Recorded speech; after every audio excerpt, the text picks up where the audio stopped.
해가 지지 않는 나라. 그 나라의 영토가 너무도 넓어서 영토 중 한 군데 이상은 언제나 낮은 나라라는 뜻으로 흔히 빅토리아 여왕 시절 전성기를 구가했던 대영 제국을 의미하죠. 하지만 이 표현의 원조는 영국이 아닌 500년 전의 스페인 제국이라고 하는데요. 전성기였던 16세부터 17세기 전반까지 150년에 가까운 시간 동안 대영 제국 못지않은 식민지를 가지면서 스페인 제국의 영토는 남극의 대부분의 대륙에 걸쳐 있었다고 합니다. 하지만 영원할 것만 같던 제국은 17세기 중반부터 갑자기 많은 것들을 잃어가기 시작했고 17세기 후반에는 다시 유럽의 변방국가로 밀려나게 되죠. 과연 이 강대한 제국이 허망하게 몰락한 이유는 대체 무엇이었을까요? 스페인 제국은 15세기에서 19세기 후반까지 이어진 세계적 규모의 식민제국입니다. 전성기 시절에는 5대양 6대주에 걸쳐 식민지를 지배했는데 면적으로만 보면 대영 제국에 이어 세계 2위의 해양 제국으로 한때는 아메리카 대륙 전역을 석권한 적도 있었다고 하죠. 대영 제국의 칭호 중 하나였던 해가 지지 않는 제국도 원래는 스페인 제국을 이르는 말이었다고 합니다. 스페인 제국의 역사는 15세기부터 시작됐죠.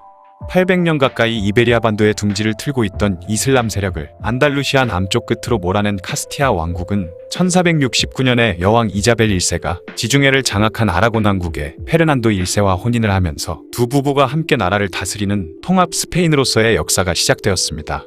머지않아 스페인은 엄청난 속도로 발전하게 되는데 그 계기는 1492년 10월 이사벨 여왕의 후원을 받은 콜럼버스의 아메리카 대륙 발견이었죠.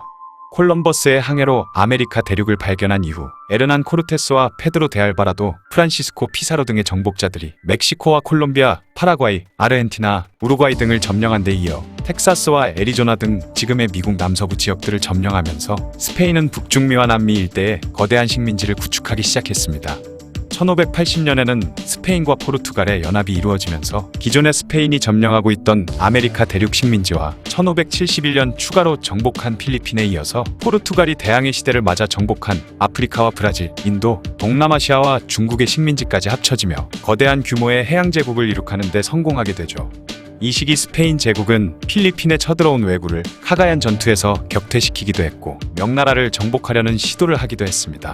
1588년 스페인 제국이 잉글랜드 원정에 실패하고 무적 함대가 패배하면서 많은 사람들이 결과적으로 스페인이 전쟁에서 패한 것으로 알고 있지만 사실은 그 후 기세가 오른 잉글랜드가 역으로 스페인을 침공했다가 오히려 잉글랜드 해군이 박살난 끝에 스페인이 우세한 상황에서 런던 조약을 맺으며 전쟁이 끝났죠. 당시의 지배자였던 펠리페 2세가 새롭게 수도로 삼은 마드리드를 포함한 카스티아 지방 중심의 중앙집권 제도를 고집하며 포르투갈 귀족들의 불만을 사기는 했지만 연합왕국 자체는 이후에도 수십 년 동안이나 더 유지됐습니다. 하지만 1618년에 30년 전쟁이 터지고 스페인 제국이 오스트리아 합스부르크 왕가를 지원하면서 전쟁 비용으로 들어가는 돈이 급속도로 늘어난 데다 네덜란드의 함대가 아시아 교역 지대에서 해적 행위를 하는 것을 해군력이 부실해진 스페인 정부가 제대로 막지 못하면서 손해가 눈덩이처럼 커진 포르투갈 쪽의 불만은 폭발 직전에 이르렀죠. 결국 30년 전쟁 중이던 1640년에 포르투갈이 스페인으로부터 독립을 선언하면서 60년 만에 스페인과 포르투갈의 동군연합은 끝나게 됩니다. 한편 그동안 스페인 제국의 군사활동에 대한 경제적 부담은 거의 전적으로 카스티아 지방에서 짊어지고 있었는데 스페인의 재상이었던 올리바레스는 이 문제를 바로잡기 위해 왕국 전체가 평등하게 국방비를 내도록 과세 개혁을 추진하기 시작했죠. 이에 따라 카탈루냐 지방에서도 군대를 유지하기 위한 물자를 징발하기로 합니다. 때마침 프랑스와 스페인 간의 전쟁이 일어나자 스페인 군대는 프랑스와의 국경지대인 카탈루냐에 주둔하며 물자를 징발하기 시작했죠. 그러자 카탈루냐 농민들이 중앙정부의 불만을 품고 1640년에 카탈루냐 반란 또는 수확전쟁이라 불리는 반란을 일으켰습니다. 이 전쟁은 1652년까지 무려 12년이나 계속되면서 스페인에 엄청난 부담을 줬으며 설상가상으로 1641년에는 안달루시아, 1647년에는 남부 이탈리아에 있는 나폴리 왕국, 1648년에는 아라곤 본토까지 반란을 일으켰기 때문에 스페인은 이 모든 반란을 진압하기 위해 엄청난 국력을 쏟아부어야 했죠. 여기에 30년 전쟁에서 프랑스와 스웨덴 연합군에 패배하면서 가장 많은 세금을 걷어들이고 있던 부유한 지역인 네덜란드를 잃었을 뿐만 아니라 서유럽에서의 주도적인 입지도 잃어버리게 됩니다. 16세기부터 17세기 초반까지 유럽 제1의 국력을 자랑하던 스페인은 30년 전쟁에 이어 스페인 왕위계승 전쟁을 거치며 몰락하기 시작했죠. 스페인 왕위 계승 전쟁이란 스페인 합스부르크 왕가의 마지막 왕인 카를로스 2세가 후계자 없이 사망하자 그 자리를 차지하기 위해 오스트리아의 합스부르크 왕가와 프랑스의 부르봉 왕가가 싸우게 된 전쟁인데요. 전쟁의 결과로 스페인 합스부르크 왕가가 차지하고 있던 시칠리아 왕국과 나폴리 왕국의 왕위가 오스트리아에게 넘어가면서 스페인이 지중해에 끼치는 영향력은 급격히 줄어들었죠. 그리고 많은 세금을 걷어들이고 있던 지금의 벨기에 지역을 오스트리아에게 내주게 되면서 국가 재정에도 큰 타격을 받았으며 지중해의 입구라 할 수 있는 지브롤터마저 영국에게 내주게 되면서 지중해와 대서양을 이어주는 유일한 회로를 영국이 틀어지게 됩니다.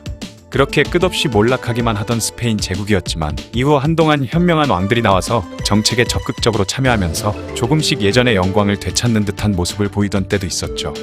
펠리페 5세 시절에는 유럽과 신대륙의 무역을 장려하면서 국내 발전에 힘쓴 결과 이후 100여 년 동안 스페인 본토는 태평성대를 맡게 되었고 그의 아들인 카를로스 3세 시절에 이르러서는 스페인의 영토가 남부 아르헨티나를 비롯해 미국 서부와 남부, 중부지방 및 캐나다 남쪽까지 이르게 되었습니다.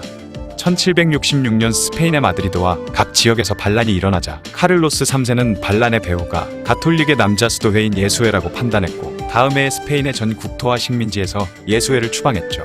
그는 캘리포니아와 애리조나 등의 북미 식민지 경영에 적극적이었으며 북미 여러 곳에 스페인 탐험대를 파견하기도 하면서 드넓은 식민지 영토를 보유하게 되는데요. 미국이 대영 제국을 상대로 독립을 선언한 독립전쟁에서는 신생 미국을 지지하며 1779년 영국에 선전포고를 하고 프랑스와 같이 지원군을 파견했습니다. 비록 지브롤터의 세인트 빈센트 곳 앞바다에서 벌어진 해전에서는 영국에게 패배했지만 이후 중앙아메리카에 위치한 과테말라와 니카라과에서도 영국군과 충돌했고 1780년 5월 미국 남부의 루이지애나 주에서는 세인트 루이스 전투에서 영국과 인디언의 연합군을 격파했죠. 이후 스페인군은 1781년 1월 모빌 전투에서 영국군을 격파하고 같은 해 3월부터 5월까지 계속된 펜서콜라 공방전에서도 승리하면서 영국령 식민지였던 웨스트 플로리다주의 수도 펜서콜라를 점령하게 됩니다. 영국은 플로리다를 빼앗긴 뒤 이어진 요크타운 전투에서도 참패하자 전쟁을 계속하기를 꺼려했고 결국 1783년 파리 조약을 체결하면서 플로리다가 스페인의 영역임을 인정하게 되죠. 이렇게 또다시 스페인 제국이 황금기를 맞게 되는 듯했지만 1788년 카를로스 3세가 사망하고 그의 뒤를 이어 카를로스 4세가 즉위하면서 상황이 바뀌기 시작합니다. 카를로스 4세는 아버지와 달리 나랏일에 무관심했고 자신이 좋아하는 사냥에만 열중하면서 당시 왕비의 애인 출신으로 총리가 된 고도이가 주로 나라를 다스렸죠. 그런데 부패하고 무능한 고도이가 추진한 정책들은 하나같이 엉망진창인 것들 뿐이었기 때문에 갈수록 스페인 국민들의 원성은 높아져만 갔습니다. 이후 프랑스 혁명 전쟁과 나폴레옹 전쟁기에 급변하는 국제 정세에 적절히 대처하지 못하면서 끝내는 국왕 카를로스 4세가 강제 퇴위당하고 나폴레옹 군대에게 스페인이 점령당하는 비극을 맞았죠. 한편 허무하게 패배한 중앙정부와는 달리 스페인의 지방에서는 적극적으로 프랑스에 대항하는 모습이 보였는데요. 프랑스군이 이곳저곳을 돌아다니며 약탈과 강간을 일삼자 참다 못한 지방의 민중들이 들고 일어나면서 마침내 1807년에 이베리아 반도 전쟁이 일어났는데 여성들까지 전쟁에 참여할 정도로 스페인 국민들이 적극적으로 참여했다고 하죠. 영국이 스페인을 지원하고 나서면서 엄청난 손해를 입은 프랑스는 포르투갈에서도 나폴레옹에 맞서는 반란이 일어나면서 상황이 불리해지자 결국 본국으로 철수하게 되었습니다. 치열한 저항 끝에 외세를 물리친 스페인 국민들은 이제 다시 예전의 황금기로 돌아갈 수 있다는 희망을 품기 시작했는데요.